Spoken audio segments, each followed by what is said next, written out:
About that. Welcome, everybody. If you can hear the sound of my voice, do something that would allow me to know you can hear me. Hand raise. Oh, there we go. Well, that's good to see. Audio is good, I'm hearing. All right, so why don't we go ahead and get started? Why not? Right? So what I wanted to do, the residential listing agreement was updated in 2021. The videos that I have out there, in the universe are from the previous version. And so I wanted to update the video, and also I wanted to cover some of the best practices for putting a listing on the market and as it relates to the residential listing agreement. How about that? So the starting point for me, so let's say I have a listing appointment, right? Where would I begin? And I would, and we're going to talk about some things that you should have done before this. Once we get into Zipforms, those things that you should have done before this is create a listing template, right? And I'll show you what that's going to look like. But I would begin with RPR. This, for those of you that are not familiar, this is the Realtor's Property Resource. Now, the reason I want to begin here is because I'm lazy. I'm time efficient, and I would rather not type stuff that I don't have to type, right? I'd rather copy and paste. I'd rather it be imported. And so there's something called MLS Connect, which allows you to connect to the MLS and import data. However, that only works if the property is actually, in the MLS. It hasn't happened yet, Jane. We'll have to talk about that. Not yet. It's one of those things. All right, so the MLS Connect, which is better than what I'm going to show you at importing information, only works when the property is in the MLS. And because most of the time when we're going on a listing appointment or we're writing up a listing, we're not writing it on a property that is already in the MLS, right? There are times when that's not true because the listing may have expired or it may be about to expire. We'll talk about what that means. So we're not going to really do this because, this is just, I don't know, a example. But what I'm going to do is I'm going to find a property. Why not? Which one would be a fun one? How about this one here, right? Which I believe is a pending sale. It might be, maybe not pending, right? But we're going to ignore the fact that it's a pending sale, right? Because I just want any property. Now, because there are nice pictures and things like that, because it's a pending sale, but let's just assume we're going on this is not in the MLS, so we wouldn't have all those pictures. The reason I would start here, and of course there won't be the listing agent's name, the reason why I would start with RPR is because of this button over here. Under additional resources, it says transactions. That image is a lone wolf howling, right? And Zipforms edition, you'll see that's underneath. And so they call themselves Lone Wolf now. Most of us have called them Zipforms for a really long time. So anyhow, we're going to start here. And when we click on Connect, what it's going to do is it's going to allow us to start a transaction right from RPR. Now, the reason I'm doing that is I would like it to import the information that it has, right? And so I'm going to click on Start a New Zipforms. I'm going to say it's a listing. I'm going to click on OK, right? And then it says, hey, we've created one, and we're going to click on Zipforms, and we're going to click on Continue. And now we should be looking at the property. Right, I would use an actual property that I have in the queue for listings. However, knowing you guys, you'd be writing down the address and going and knocking on the door and saying you'd do a much better job than I would, right? So what it's done is it's already imported Creekside Drive, Morgan Hill, the village, the subdivision information, the assessor's parcel number. It's got the legal description, such as it is. It's already imported a bunch of that information. Now, the other thing about MLS Connect is that it only works on properties that are in your MLS. So if you're going on a listing appointment, like I'm in Santa Clara County, Alameda County, which is not very far away, is not in our primary MLS. So if I were going to list a home in Fremont, for example, even if it were in the MLS, MLS Connect won't work because, you know, it's not my MLS, but Zipform's import works everywhere that Zipforms works, which is pretty much everywhere. There's a few weird places like Tahoe and Eureka and some crazy places that don't want to cooperate, right? So the only reason for me to do that is just to show you as a starting point, you want to import the information. Now, one of the other things that you might want to pay attention to is that a lot of times the import doesn't get the names of the owners correct, right? It really doesn't. So it might have the names reversed, it might, that sort of thing. So you're going to have to fix that manually. So let's just, I'm not going to necessarily use that particular one. Let me just go to transactions. Here's a demo listing. All right. So one of the things that first step is make sure you connected RPR to Zipforms so that you can import data from RPR, step one. Step two, make sure you've created a template.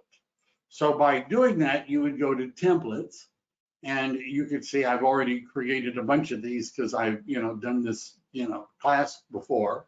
But you would click on new, you would say it's a listing, you would put in the template name. I'm not going to do it again because I already have a bunch of them. And what we're going to do once we've created a basic template is we want to put in our information and the information for our broker, right? And the way we would do that is we would go to parties and we would make sure that listing agent and broker is filled out. Now, I haven't done this yet, but you would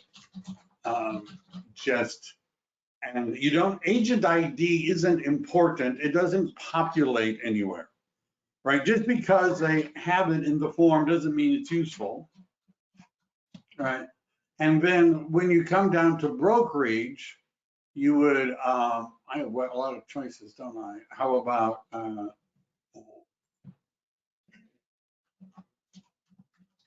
now I'm not going to go through filling it out. Those of you that are with me know that I already have like a template for this. I've created a Google Doc. Where am I?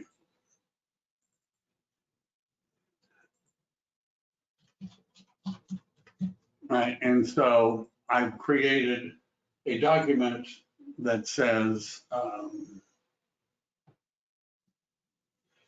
it has the right number, it has the address, it has the phone number. This is the information you're going to need for your template, right? And if you fill that out and you put it where it belongs in here, I don't know why I have so many of these. I have not worked at all of those places.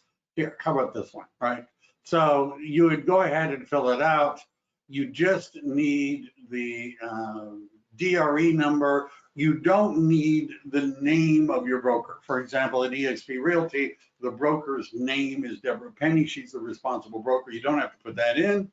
You don't have to put in office ID. It doesn't do anything. You don't have to put in email address. It doesn't do anything, but I put in the phone.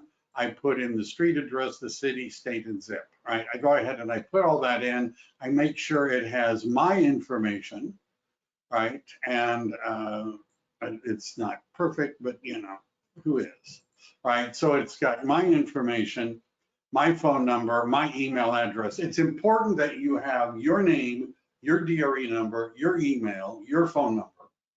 And whether it's business phone or cell phone, it doesn't really matter. You can put it in twice. I only do it once.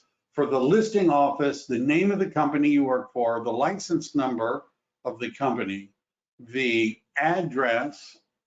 Do I have the address here? How about this? I do have an address.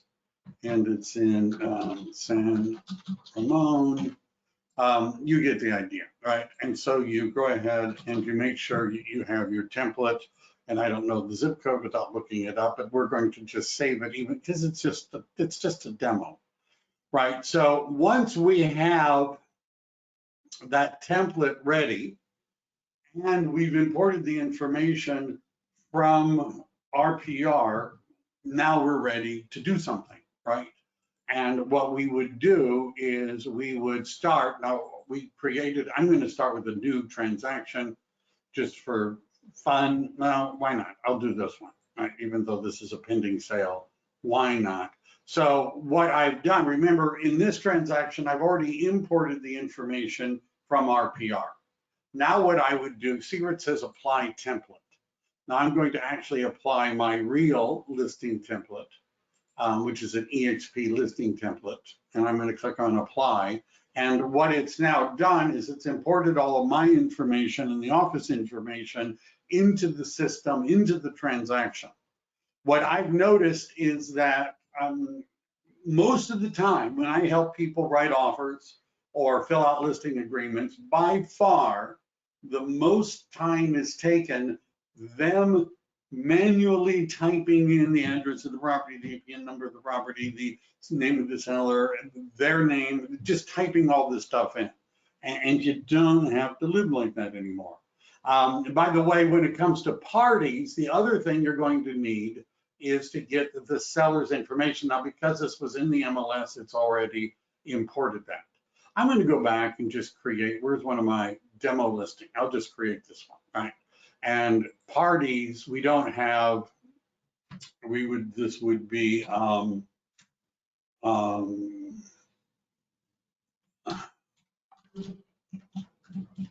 right, Susan Seller. Right. So we're just assuming that we have just a seller, one seller. I don't necessarily in this template put in anything other than the name of the seller and the seller's email address, right? The office, the address, and all this sort of stuff isn't going to be imported because the address of the property we're listing is what we're importing from RPR. That's the address we're going to want in the listing. There really isn't any place in the forms for us to put in the street address. This would be, let's say they live in one spot, but the property they're selling is a different property, right? Their actual home address is different from the property they're listing. There's no place in the listing agreement to put in their home address, right? That we care about. We're not going to do that, right? So we don't have to fill out anything really other than the name of the seller and the seller's email address. And we want the email address so we could send them forms electronically to sign. If the property is in a trust or an LLC or something like that, then we would be putting them in as a signing representative when we get to that. Somebody raised their hand. Is that do you have a question? I'm going to put down all the hands. If there's a question, maybe text it or ask. All right, 1 second.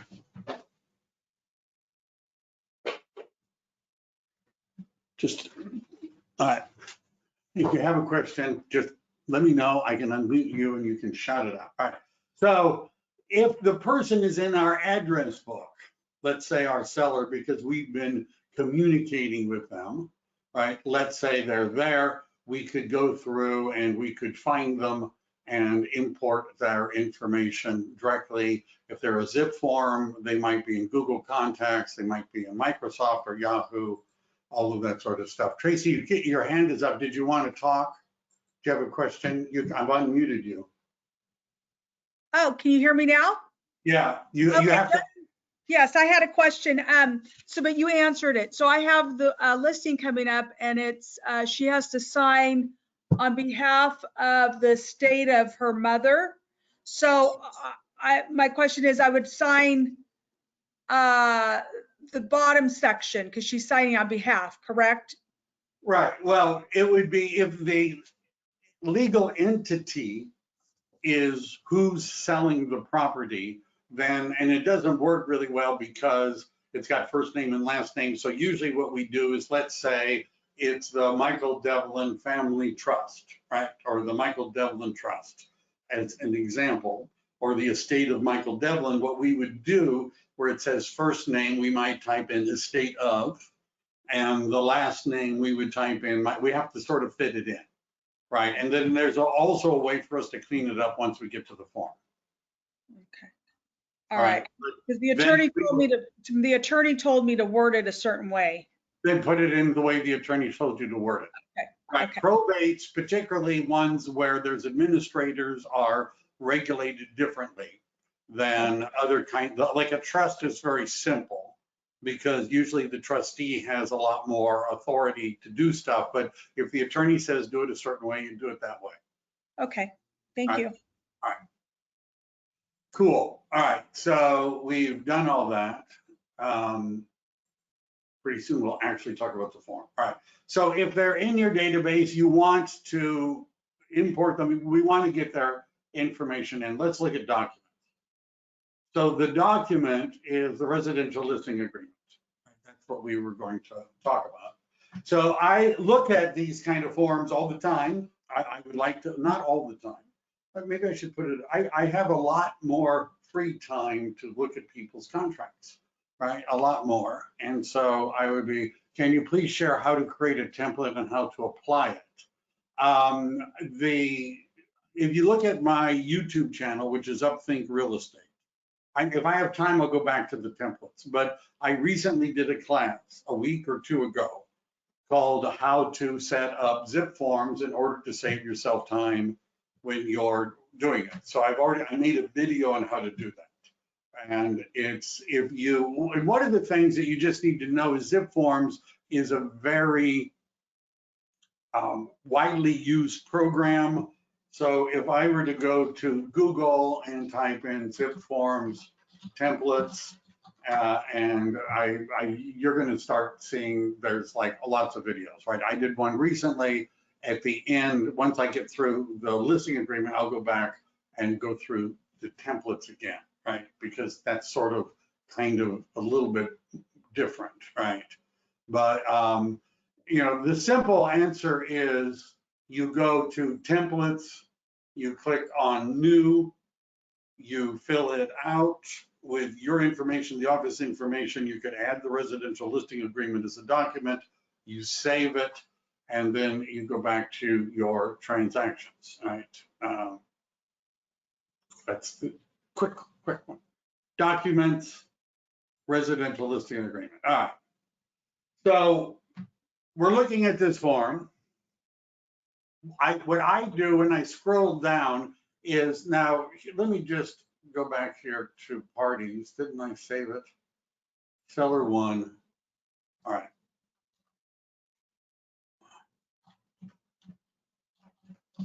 All right. And I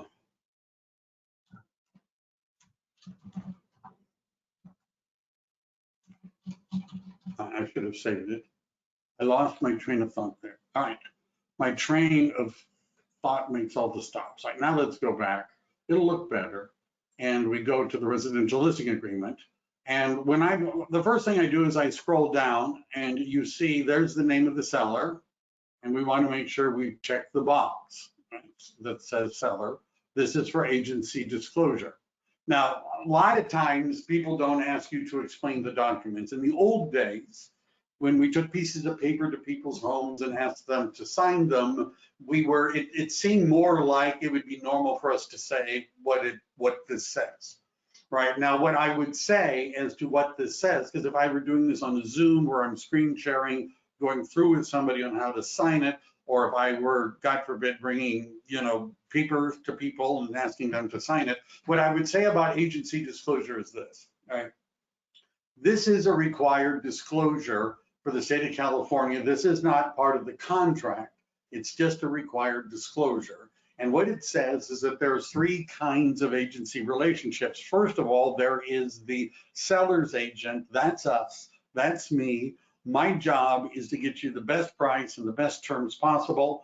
and I need to be fair and honest to the other side, but I'm your agent and representing your best interest. Then there's the buyer's agent. The buyer's agent represents the buyer. They're supposed to be fair and honest to you, the seller, but the buyer's agent's job is to get the best price and best terms for the buyer. And that's why you need to be careful. If you see an agent from Remax or something, don't talk to them too much, right? You need to remember, no matter how friendly they are, they're not really on your side. And then there's what we would call a dual agent. And that would be if I or somebody from eXp Realty found a buyer for your house, then we, in the royal sense of the word we, would be representing both the buyer and the seller. I assume you would like me and my company to find a buyer for your home if we can, wouldn't you? And I nod and they nod and I say, okay, great. That's all that says. This is the back. This is required by the law. It's a copy of the civil code. I tell people that if they have insomnia some night, they might want to, pull this up and read it. It'll probably, it'll probably do it. Fair housing and discrimination advisory. This basically says we can't discriminate. We're not going to discriminate based upon a whole bunch of different characteristics. They're all listed here. Generally, there aren't a lot of questions about that, right? You may have noticed that there is more of a to-do these days about love letters, right? Love letters are the letters that the buyer writes. I might talk about this, right? Because the seller might have remembered writing one when they bought the house. And I said the issue is that if somebody makes an offer and in their offer they disclose characteristics about themselves or their family that falls into that particular group of things, right? For example, let's say they have a disabled son, right? Let's say they make a comment about their sexual orientation or gender identity. Let's say there's something that would give away their religion and they don't get the house, right? They don't get the house and then they find out later you sold the house for an equal amount or less to somebody else, they could sue you, right? And so that's the only thing I would say on a listing really about this, other than they ought to read it, and we're not going to discriminate against people. And sometimes sellers, when they realize that looking at these letters might create a possibility for them to be sued. Now, you understand, if the buyer just says, I really like the house, we like the neighborhood, we like the schools, that's not going to cause a problem. But if they disclose any other facts, like that they're a family and how many kids they have. Now, I've had agents want to argue with this, right? Because they said, well, why can't the seller sell their house to anyone they want to? They don't want an investor to buy it. They would rather a family buy it. Why can't they do that? Well, that's opening up a big door, right? Because I've had sellers ask me over the years what ethnicity somebody was based upon their name, whether or not they were same-sex couples, whether a bunch of questions which we don't want to answer, right? Because if they're deciding who's going to buy their house based upon race, color, creed, sexual orientation, national ancestry, things like that, if that's how they're making the decision and we're helping them, it could be trouble, right? It could be trouble. So I don't really go through all this, but it's just something that they should read and you should read, right? We go to possible representation of more than one buyer or seller. Let me ask you this. I'm a listing agent and I've received an offer. And you're a buyer's agent and you call me up and you say, hey, Mike, maybe I've got a client who's interested in making an offer on your property. Have you received any offers? Yes, yet. And I say, yes, I have. And then you, as the buyer's agent, asks me if I would tell you how much the offer was. Now, my questions for you guys, and I didn't do a poll today because I had issues this morning, let's just say. I have a bunch of people writing offers on the new form and things like that, which is a good issue to have. But the question I have for you, and you could chat yes or no, is it ethical, legal, moral for me as the listing agent? Is it allowed for me as the listing agent to tell you as a buyer's agent how much the first offer is for? Yes or no, right? Can I tell the buyer's agent what the price is of the offer I've already received? So I've got, I never do. I've got a yes, you can. I've got no, but lots of agents say it to get a higher price. Jody doesn't think so. Somebody says yes, and then we got a couple of yeses. Well, first of all, what is my goal as the listing agent? What is my goal as the listing agent? Maybe because we just did agency disclosure, my goal, my fiduciary duty, right? If you remember that from real estate school, my duty of faithfulness and fidelity to the seller is to get them the best price and the best terms, right? That's my duty, right? And if disclosing what the offer is that I have would do that, if by telling the other agent what that number is likely to get a higher response, then under the fiduciary duties that a listing agent has to a seller, I should do it. Now, does the contract allow it? Let's go down here, PRBS. What does this paragraph say? What does that paragraph say? Buyers advise that seller or listing agent may disclose the existence, terms, or conditions of buyer's offer unless all parties and their agent have signed a written confidentiality agreement. How many of you have ever gotten a listing agent to sign and the seller and the buyer sign a written confidentiality agreement? How many of you have, right? I have, right? But most of the people are saying never. Where would you find such an agreement? Google search it, go to one of those, maybe Google templates has a confidentiality agreement. I have a suggestion. If you go into Zipforms and you look for forms and you type in confidentiality, you're going to find that they have one. But I never see them, hardly ever. I've done them sometimes. It's mostly a gimmick, kind of a gimmick, because how do we know whether or not they've told somebody our price? But so the PRBS already says that we might be doing this, right? It might. And whether or not it depends on the listing agent's marketing strategy and instructions of the seller. We'll get back to that. Wire fraud advisory, something to read right now. It's not as important. Mostly it's buyers that are losing their deposits, but when it gets time to wiring money to the seller, we'll talk about it. Here we are. Here we are. We have reached the contract. So the date prepared, if I were doing this today, I would do. Now, does that date have to be the same day that they're signing the agreement? And the answer is no. So I could prepare the form today and put in that date, and tomorrow have them sign the agreement. I've actually heard people that were teaching a class on listings and contracts say that you can't have a future contract. You can't sign a contract today and have it begin in the future. That's absolutely wrong. Absolutely wrong, right? It's wrong. That's simply the date we prepared the document, but we could have a listing start in the future. And in fact, if you've watched one of my videos on how to work with investors and not get ripped off, I talk about how to create a future listing and some magic words to put in here.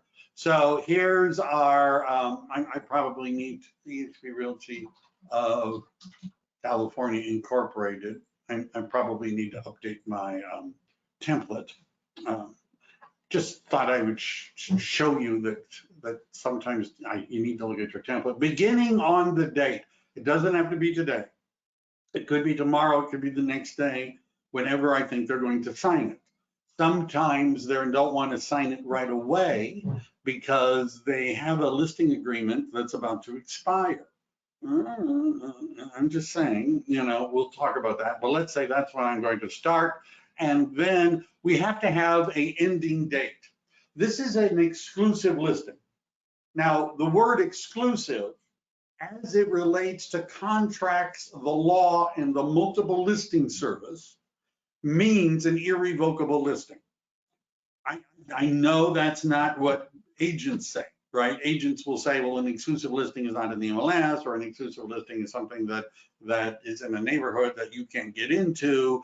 I'm saying for purposes of contracts, law, the multiple listing service, a exclusive listing is an irrevocable listing. And as I'm sure most of you know, because you've got your real estate license, that if you are as an agent, take an exclusive listing and it doesn't have a definite final termination date, you have violated the real estate law, right? You violated the real estate law. No, where does it say it's irrevocable? Look at this right here, the exclusive, back here, back. Oh, well, why is it back here? Notice it says here I'll use my spotlight, the exclusive and irrevocable right.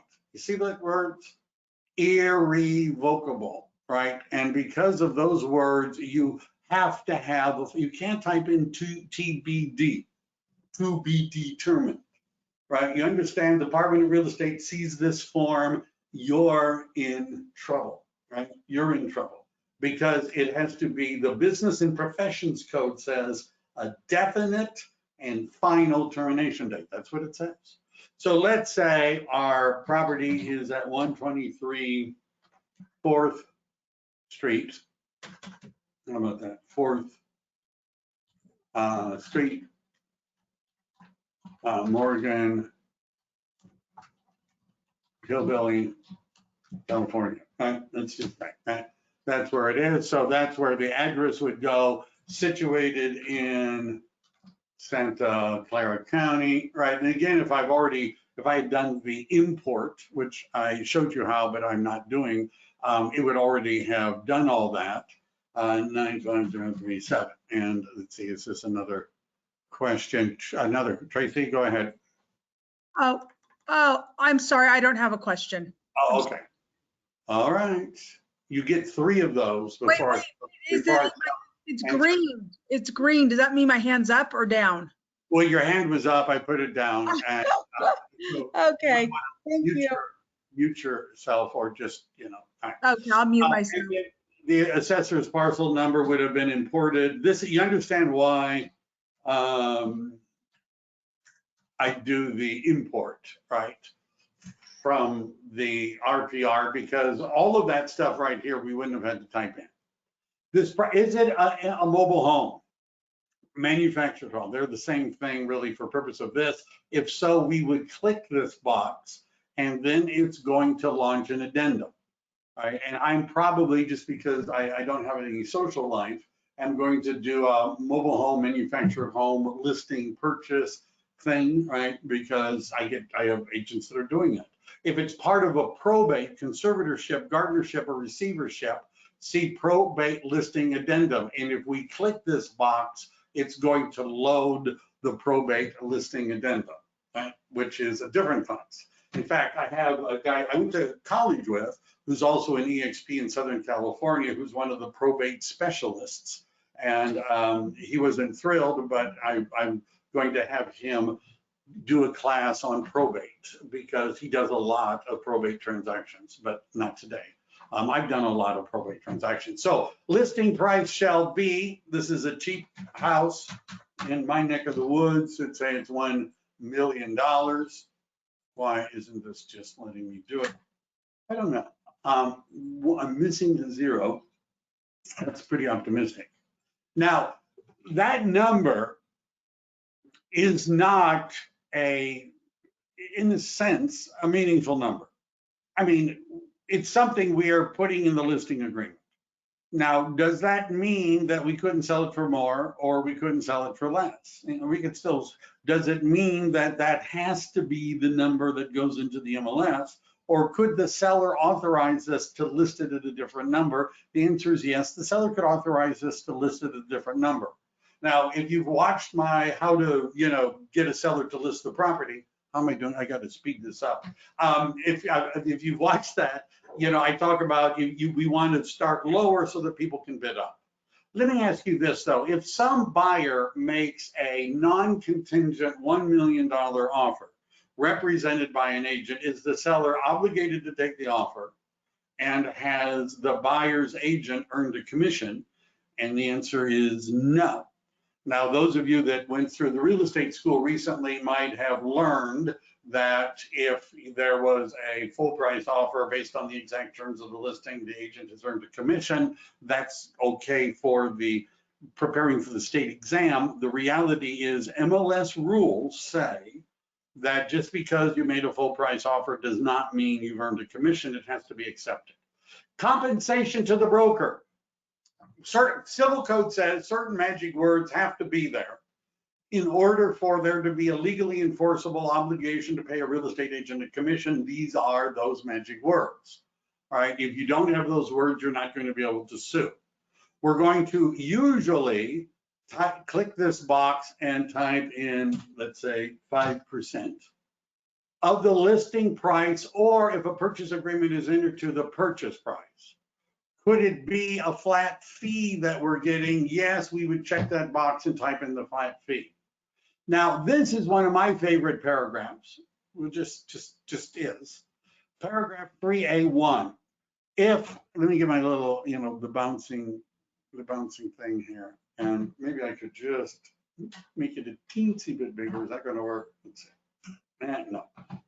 If during the listing period or any extension thereof. Now, what we're doing here is counting how many ways you could have earned a commission. Number one, if the broker, which would mean you or your company, finds a buyer, a cooperating broker finds the buyer, the seller or any other person finds a ready, willing, and able buyer who offer the purchase property on any price and terms accepted by the seller, provided the buyer completes the transaction or is prevented from doing so by seller. So there's 3 ways to get a commission. Just from that paragraph, broker is entitled to compensation whether escrow resulting from such offer closes during or after the expiration or any extension. Yay. So if they back out, we can sue them and collect. Good luck, right? Good luck. First of all, your broker is going to have to want to do it, which they probably don't. Second of all, your E&O company probably is going to want to do it, which they don't want. And number 3, arbitrators are very unwilling to award real estate agents money for properties that they, in fact, did not sell, right? That, good luck, right? It ain't going to happen. Right now, this second one, or 2, this is what's known as the broker protection clause or the broker safety clause. How much you put in, I don't care, maybe 30 days. Now, what this paragraph says, and I'm going to summarize for purposes of time, what this paragraph says is that if anybody with whom you've been negotiating, right, and it describes what that means, right? After the end of the listing period or any extension, after any cancellation of this agreement, sellers enter into a contract to convey, lease, or otherwise transfer the property to anyone or that person's related entity who physically entered and was shown the property during the listing period or any extension by broker or cooperating broker, or for whom broker or any cooperating broker has submitted to seller a written offer, and then it goes on to say that the broker has given seller a written notice of the names of those people. All right, so what does this mean? Let's say you have a 90-day listing and you're on day 88, right? It's a Friday. You've shown the home. The buyers are interested, but they want to sleep on it for the weekend. You see the problem? The problem is, it was Monday, they might drive by the property and notice that the for sale sign isn't there anymore. Right? When they look on Zillow, it's not there anymore. And so they go up and they knock on the door, and the owner enters the door and they say, hey, we were just here last week looking at your house. It was for sale. I see the sign is gone. And the guy said, yeah, my listing expired. And the buyer says, well, do you still want to sell? And the seller says, yeah, as a matter of fact, I still do. What? Come on in and let's negotiate, right? Because we now don't have to pay an agent. Now, by the way, it goes on to say that they should have no obligation unless you've given them a written list. And by the way, it also says, when acquire, lease, or obtain an option, seller, so anyhow. So I've been doing this for a really long time, and I have never known anyone to ever get paid based on this clause, right? So I don't know. I put in 30 days. I don't really trip about it. I've never heard of anyone who have ever, I've never prepared such a list. I've never heard of anybody. Now, there are times when I could see myself doing it, particularly if I see that my buyer is reaching out to the seller. But no. In fact, now that I think about it, one time I was coaching somebody and he listed the property one time and the seller said, we've decided not to sell, canceled the listing, and then sold it to somebody that the agent had shown. But that's once out of, I've been doing this like 50 years. I would not leave it blank. I would put in 30 days at least. Right? They're not going to read it. Just put in 30 days. Why not? Now, remember, we talked about 3 ways you could get paid. If you find the buyer, another agent finds the buyer, or the seller finds the buyer, there are more ways to get paid. Because paragraph B says, if completion of the sale, we're still counting the number of ways for you to be paid, is prevented by a party to the transaction other than seller, that's 4, then compensation would otherwise be payable, seller damages, suit, or arbitration. So what that paragraph is saying is if the buyer backs out and the buyer loses their deposit because they backed out,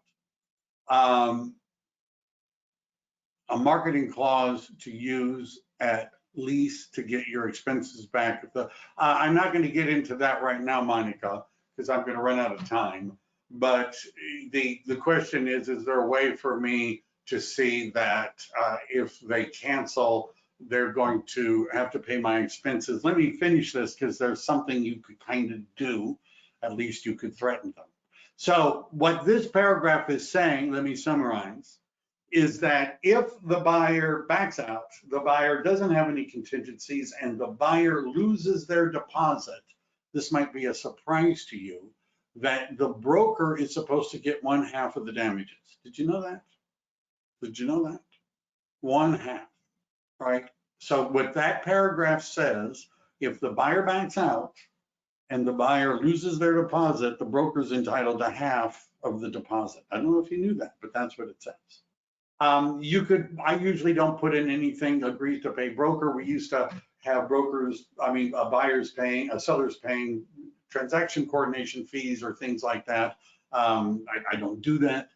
Seller has advised broker's policy regarding cooperation, the amount of compensation. So this is a paragraph asking you the question, how much are you going to give to another agent, right?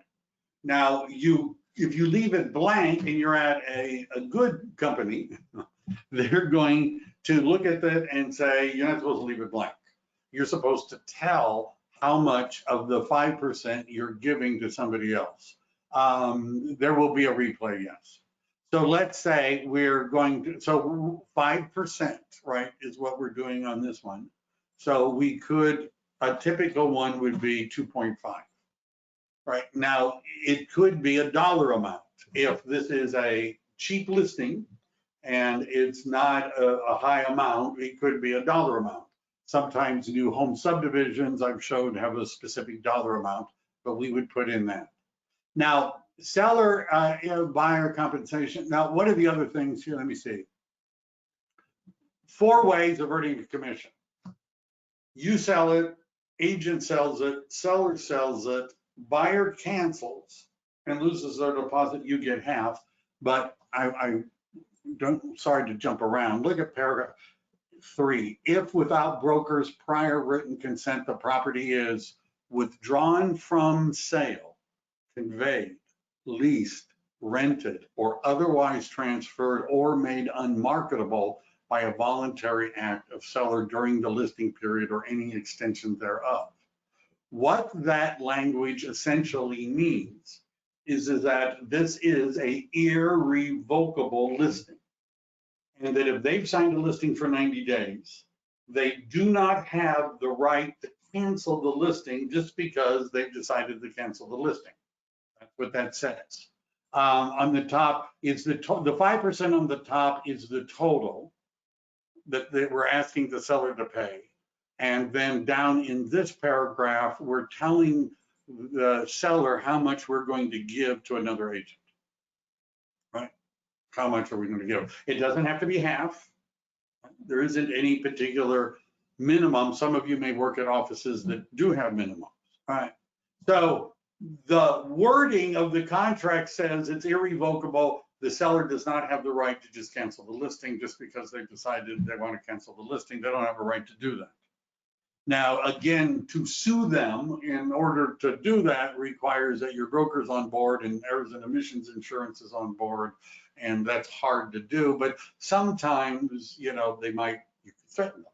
Let's look at E just says that you're going to be paid out of escrow. F has some interesting thing. Seller represent the seller has not previously entered into a listing agreement with another broker regarding the property unless specified as follows. Can you list a property that is currently listed? Legally, yes. It depends on how you got it, whether or not you're violating the code of ethics. But if somebody calls you up and they say, look, my listing is over next week and I want to start with you, right? I want to start with you. There's a spot in the listing agreement where we could type in the fact that they've listed it already with somebody else, right? I'm just saying that. Now, the listing would have to begin afterwards. And by the way, the code of ethics it's difficult to do this without doing an ethical violation. It's difficult, but I'm just saying it might be done sometimes. The F2 says seller warrants that seller has no obligation to pay compensation to any other broker regarding the property with the following individuals or entities. What's that for? Remember the broker protection clause, the broker safety clause, where we're supposed to give a written list of all the people we've been working with to the seller. That's where they would be putting in that information. And then if the property is sold to anyone listed above, this is referring to that group for the broker protection clause. That means we don't get paid. All right, let's go on. Items included and excluded. The reason we have a place here is so we can discuss it. What we put here and what we put in the MLS is not important.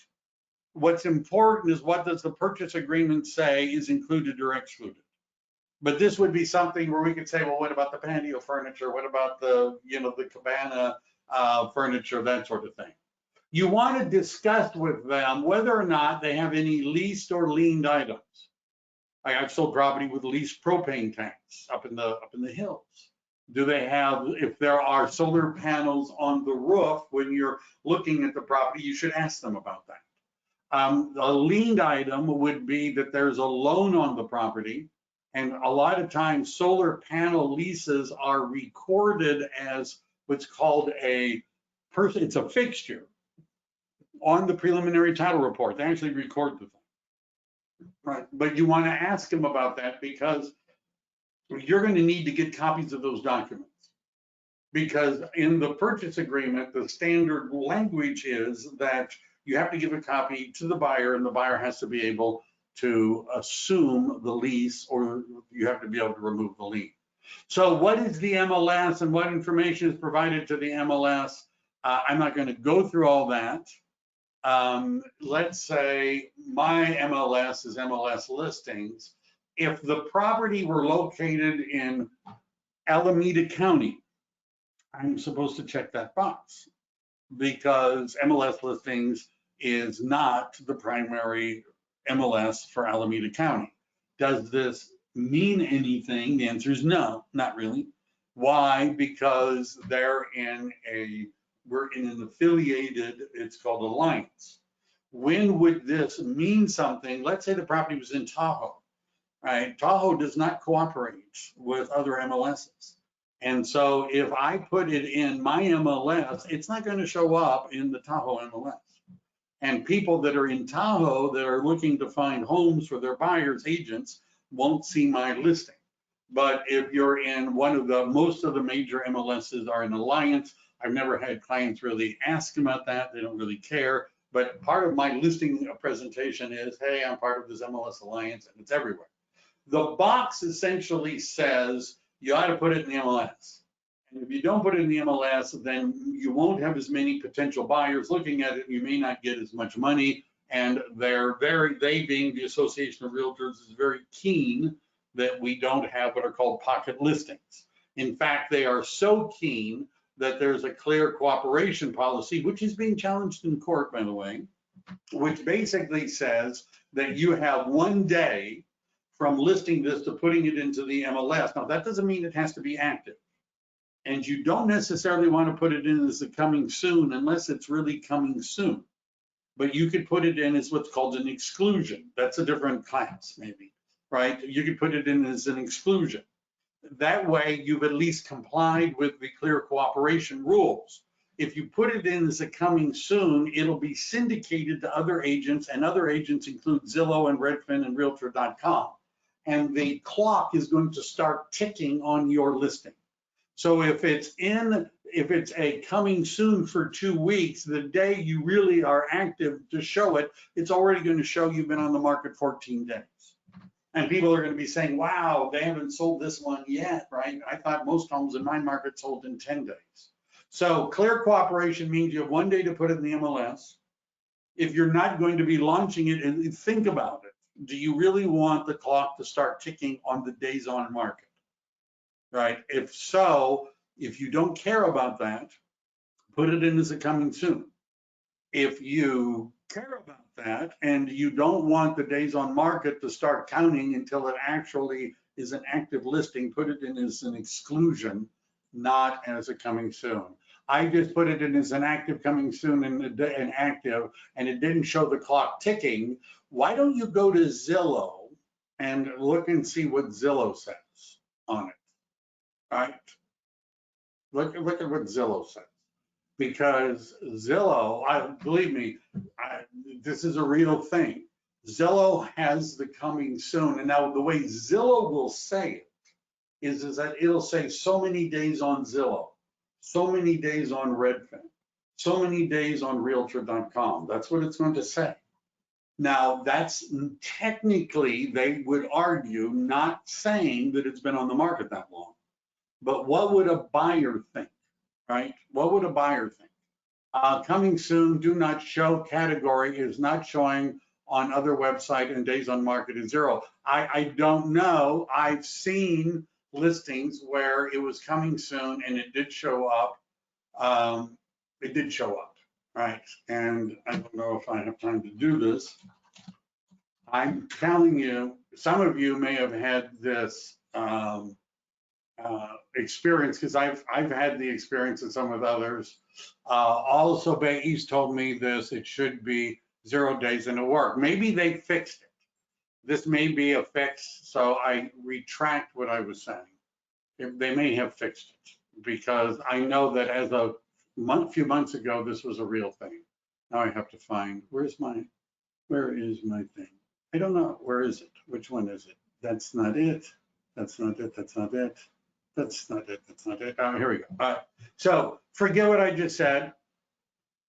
Look at paragraph C. Coming soon status impact on marketing days on market. Sellers advised to discuss with broker the meaning of coming soon as the term applies to the MLS on which the property will be listed, and how any coming soon status will impact when and how a listing will be viewable to the public via the MLS. Seller does or does not authorize broker to utilize coming soon status of any. Seller is further advised to discuss with broker how many DOM calculations there are similarly utilized. All right, so they may have fixed this, but I wasn't making it up. This was a real thing, real enough that they've actually put in a paragraph about it. I'm just saying. Now, but I'll ask, maybe they've cleaned it up. I have a feeling if I go to Zillow, I'm going to be able to find coming soon listings. I just have this belief, and that Zillow will say, I don't know if I really want to do that right now, but I just have this belief. But I've been wrong before. Seller instructs broker, if you're not putting it in the MLS within 2 days, and some of the forms say 2 days, and some of the forms say 3 days, you're supposed to use the CAR form, SELM, or the local equivalent. Now, our MLS actually has their own authorization to exclude from the MLS form, but they don't care if you use their form or you use the CAR form. And nobody has ever asked to see one of these, right? If I put it in as an exclusion, I've never had the MLS say prove that they, agreed to it. However, the broker might. So if there's going to be we're not putting in the MLS right away, we would click the box, and we're not going to have it hit until Saturday, we would put that in. The seller instructs not to market it to the public. That violates clear cooperation, but they still have the box. If for some reason clear cooperation does not apply, why would it not apply if it were a commercial property, but we should be using a different form? MLS data, you might want to point out to them that either their address is going to be on the MLS, there's going to be pictures on the MLS, and that there's going to be automated valuations. And even if we check the box that says seller elects to opt out of some of these features, it's still going to be on Zillow and Redfin because they have direct feeds, right? And they don't have to use what's called IDX, the Internet Data Exchange. They get a direct feed from the MLS. Seller representations, are there any notices of default, any delinquencies, things like that. Brokers, responsibility and limitations. I want to talk about reports in a little bit. Here is a warning about love letters, right? The buyer's letters, and it asks it reiterates what I said, that it might give the seller information that they might base their decision on that would be a violation. So the seller instructs broker not to present buyer letters. That's the default setting. Or B, seller says present them, right? And some brokerages, I've already taken the stand, we don't want them, right? Don't show them. Seller agrees to consider offers, act in good faith, yada, yada. Investigations and reports. So I would be wanting to check these boxes, all right? If these are all things that are relevant. Let me just say this, right? This is sort of, I may sound preachy a little bit, but I have agents that I work with that are all up and down the state. By that I mean San Diego, Southern California, all over the place, Sacramento. Silicon Valley has been more intense for a longer period of time. And one of the things that I learned more than a decade ago was that if I'm listing a home, I want a property inspection, termite inspection, a roof inspection, a chimney inspection if there's a chimney. I want a pool inspection if there's a pool. If it's got a septic, we want to get all of them. This is not done everywhere, right? This is very common in Silicon Valley, and less so in Los Angeles, San Diego, Orange County, even as you get up into Alameda and Contra Costa County, and when you get to start, less so. Now, if you want, this is what happens. The buyer makes an offer, no loan contingency, no appraisal contingency, but the seller did not have any inspections and reports. Why didn't the seller provide inspections and reports? Because the seller didn't want to pay for them. And the seller says something like, well, when I bought this property, I had to pay for inspections and reports as a buyer. Now that I'm selling it, I don't want to have to pay. I paid when I bought, they can pay, the buyer can pay, right? They can pay. So the property is, the offer is made, no inspection, no appraisal contingency, no loan contingency, but there's an inspection contingency. The property does not appraise. It's off by, let's say, 75,000. It doesn't appraise. Now, but there's no appraisal contingency.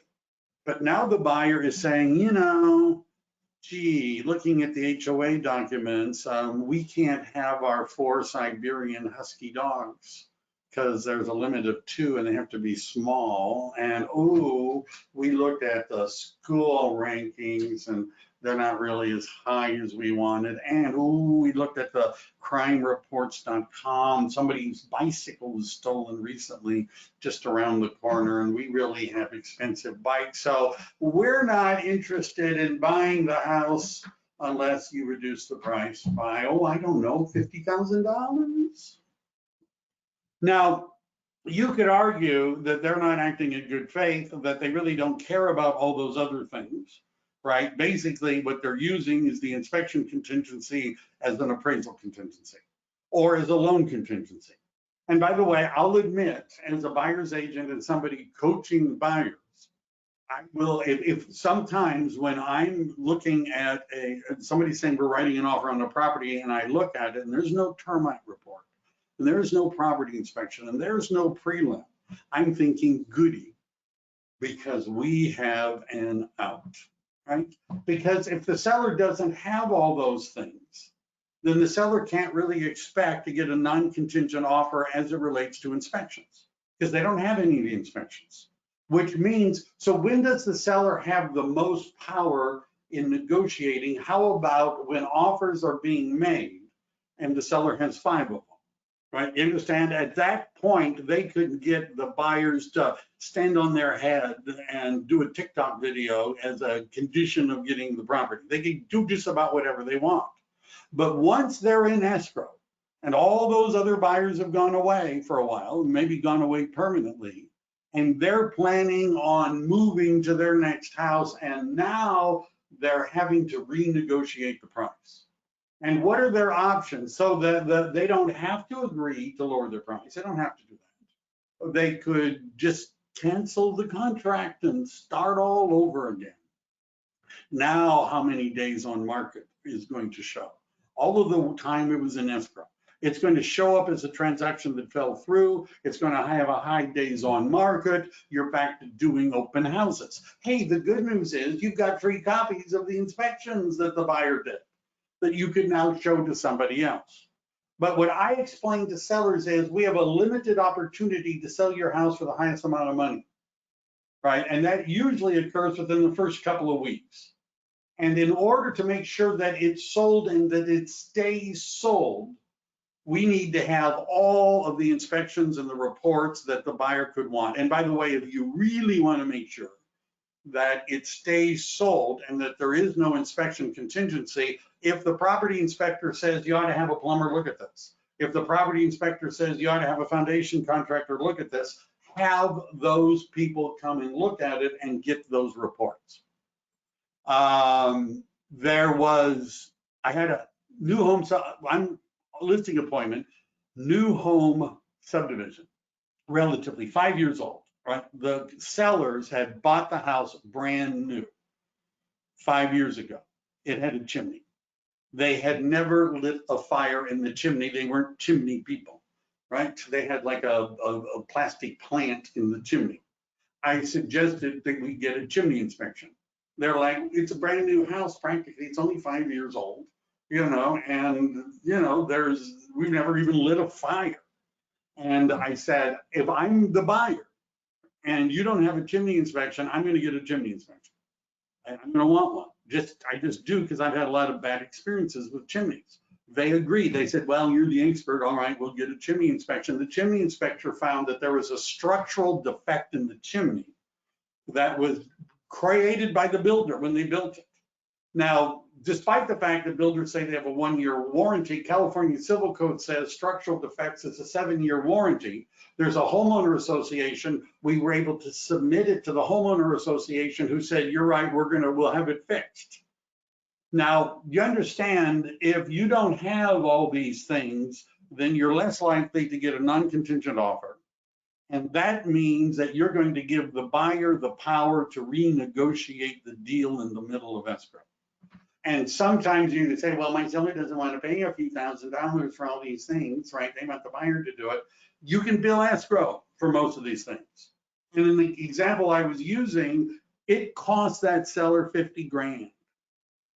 50 grand is what it cost them, because because the buyer had an inspection contingency, right? And even if you're not in an area where this is commonly done, if I run a listing appointment down in Los Angeles, I'd be talking about this, right? Because if you want, and if they say, well, we don't want to spend a few $1,000s, my question is going to be, do you want to net the most money possible when we sell your home? Do you want to net the most money possible when we sell your home? Yes.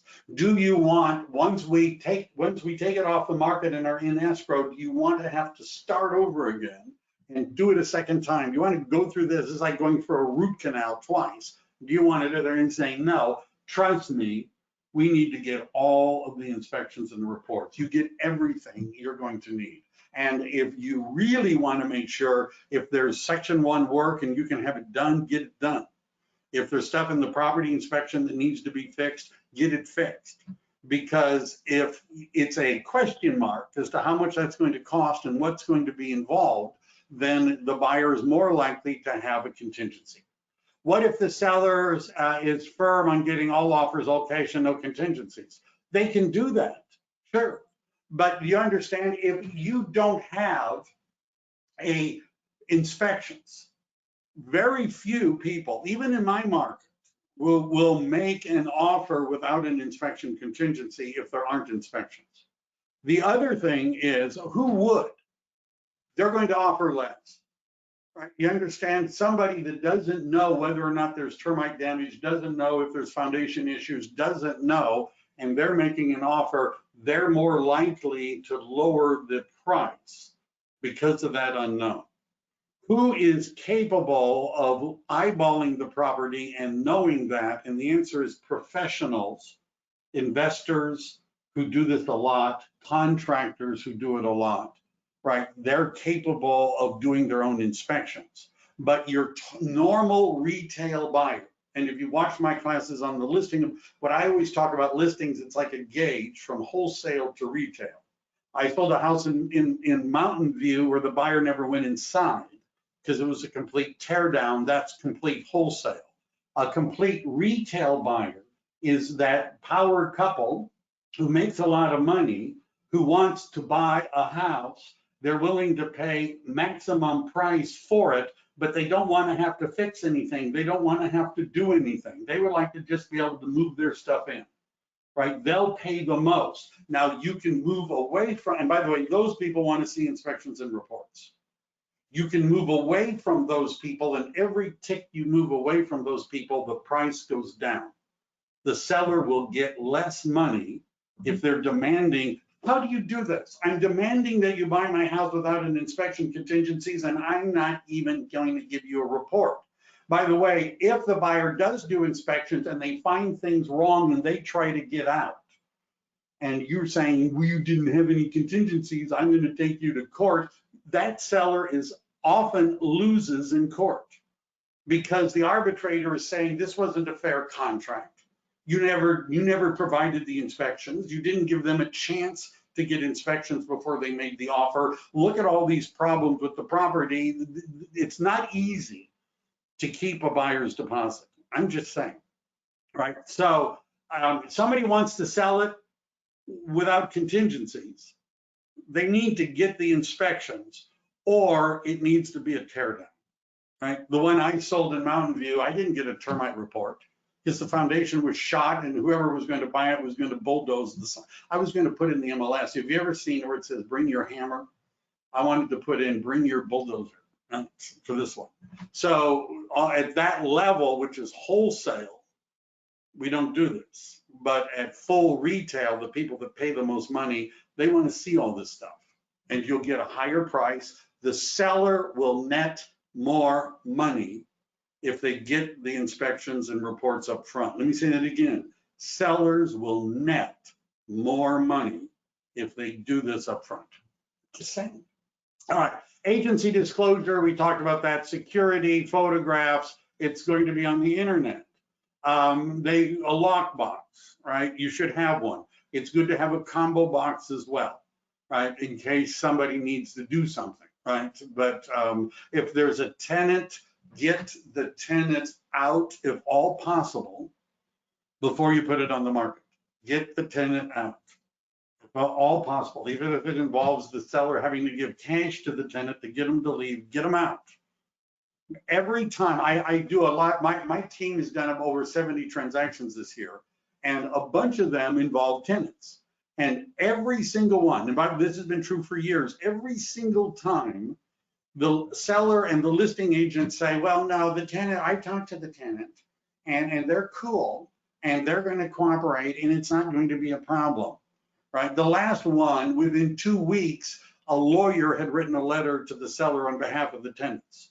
They don't want to show the property. They're not going to clean the property. They're not going to declutter the property. Do you understand? This is not a full retail listing anymore, right? This is one that's hard to show. It's never going to be clean. You're not going to be able to stage it. You're not going to be able to paint it. You're not going to be able to do repairs. The tenants oftentimes do not want you to sell the property. And I've had agents say, no, you don't understand. They're cool. And then later we withdrew the listing. Right, we withdrew the listing, took a couple of months to get the tenants out, then painted it, then staged it, then put it back on the market. And by the way, it costs the seller tens of thousands of dollars if they leave the tenant in the property. It costs the seller. They will net less if they leave the tenant in the property and are trying to get them out. By the way, the buyer buying the property and being an owner occupant is justification to give the tenant notice, but you have to give them 60 days notice. That means that you're not likely to get the full price. If it's a trust advisory, you click that. If they're going to buy a replacement property, you click that. I'm not going to get into that. Mediation, arbitration, entire agreement. Is there anybody else on title? Anybody else? Look at a prelim. Anybody else on title? You should have a comment. Who is that? Who is that? I actually had a client tell me, oh, that's my ex-husband. He passed away 7 years ago, right? I listed 3 homes with her. We sold one. We're in contract for the second one. And then it turns out that the other person was actually, in fact, not dead. And he had found out that she was selling the properties and, reappeared. There's that information. Seller's advisory. Notice it talks about all the different things that the seller is supposed to disclose, right? Later, we would do a TDS and an SPQ. Notice what they've underlined. Many people are not aware of defects or in problems with their own property. One way to make yourself aware is to obtain professional inspections prior to sale. Pre-sale inspections may include, and then there's a list, right?